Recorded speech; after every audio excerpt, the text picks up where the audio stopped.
The Dangerous Illusion of Connection. Schopenhauer's Critique of the Social Life. Arthur Schopenhauer, the master of philosophical pessimism, would look at the relentless pace of modern social life. The endless scrolling, the curated posts, the need for constant company, and call it a profound deception. This isn't because he was antisocial, it's because he understood the fundamental compromise inherent in every social interaction. Picture this. A woman scrolls through Instagram, meticulously curating her weekend plans. Brunch with the girls, a networking event, a house party. Her followers see her and think, what a social butterfly, what a connected person, what a fulfilling life. Schopenhauer, from the 19th century, sees her and identifies the core problem. Almost all of our sorrows spring out of our relations with other people. Schopenhauer's answer to the obsession with socializing is a resounding no. Here's why. You don't create genuine connections, you create compromises. You don't build authentic friendships, you build facades. You don't become popular, you become fake. If you believe constant socializing is the path to discovering who you really are, Schopenhauer offers a stark, necessary warning. The great betrayal. Trading authenticity for acceptance. Walk through any coffee shop, any office party, any weekend gathering, and you'll see them. People who've confused social validation with self-worth, small talk with meaningful connection, and being liked with being truly fulfilled. They scroll through group chats and call it friendship. They attend networking events and call it personal growth.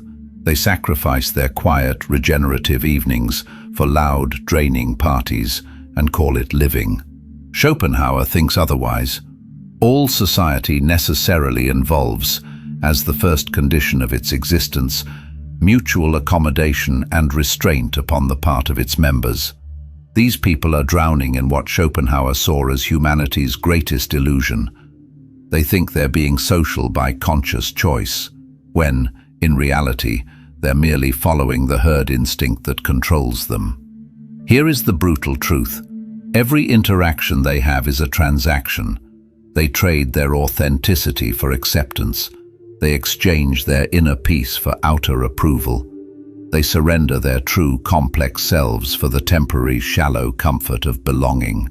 Schopenhauer understood a powerful truth about human nature that most people never grasp. We don't respect constant agreeability. We see through it. We don't admire people who never hold strong opinions. We find them boring.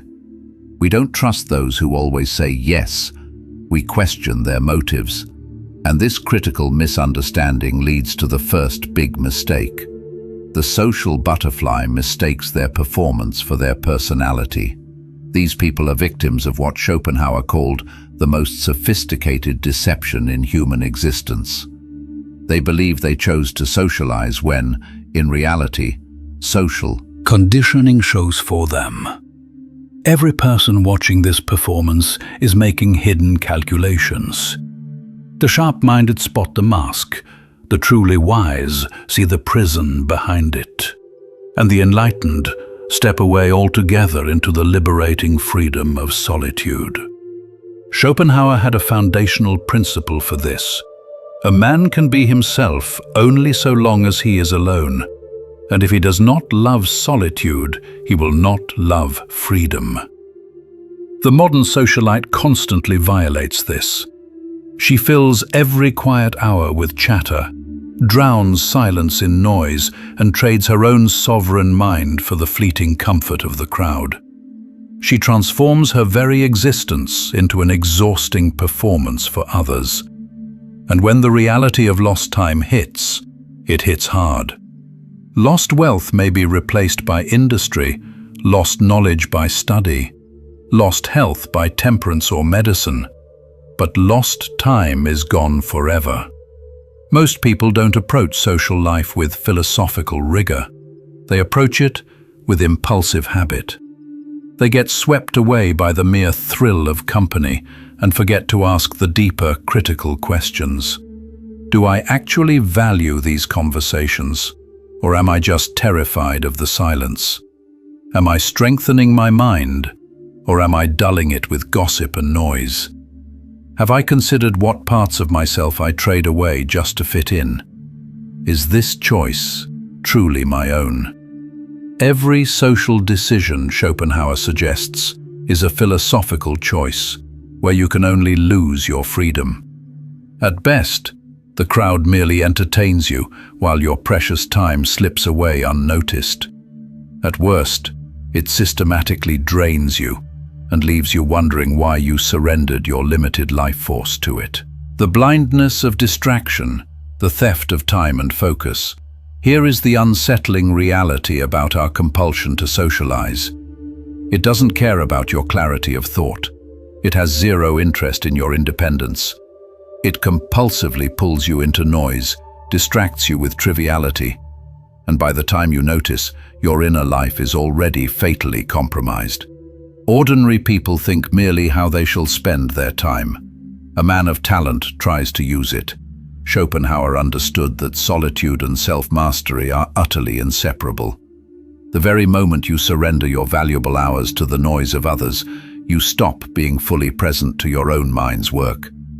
The modern man does the opposite. He gives away his evenings to meaningless chatter, spends his mornings recovering from company, and transforms his life into a routine of constant interruptions. And here is what happens when you become the eternally available one. You attract the attention of people who see you as a vessel for their noise. This is not friendship. That is the flattering illusion. It is a systematic extraction of your hours, attention, and focus.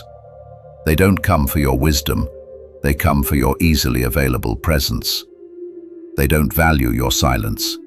They consume your time. They don't nourish your mind. They drain it until nothing essential is left for your own growth. Meanwhile, the man thinks he's winning because people call him sociable. He doesn't realize he's being quietly and relentlessly robbed of the very hours that could have built his mind, his art, or his vision. In a world of relentless invitations, every social encounter becomes a drain. Every shallow talk exchange becomes an interruption. Every weekend plan becomes a detour from your own authentic path. Every wasted conversation becomes time stolen from your own self-development. And everyone begins to expect your presence the moment you make yourself constantly available. Those who could have walked beside you become weights. Connections that once felt optional suddenly harden into rigid, inescapable obligations. This is what Schopenhauer warned of as the misery of dependence. The contagion of stupidity, the threat to originality. Folly is inborn. It spreads itself like a contagion. Here's the brutal truth about stupidity and intellectual compromise. It does not stay contained. You may think foolishness is just an individual flaw, an annoyance you can shrug off, but it isn't. Stupidity leaks. It spreads. It actively infects the air we breathe, and before you even notice, your clarity drowns beneath the collective noise. Because stupidity is not an individual weakness, it is a collective force. You will not escape it by reasoning with the crowd. The crowd does not reason. You will not rise above it by teaching. The masses do not learn. They imitate. You will not defeat it by pointing to the truth. They will mock it, drown it, and call their noise wisdom. Schopenhauer articulated it perfectly. The wise have always said the same things, and fools, who are the majority, have always done just the opposite. The crowd operates from the profound delusion that belonging creates truth rather than simply bearing witness to it. Watch what happens to the independent mind that bases its thinking on public opinion. His clarity becomes instantly secondary to the group's noise. His judgment becomes hostage to the approval of people who neither understand him nor truly care for him. and who will turn against him the instant he resists their contagion.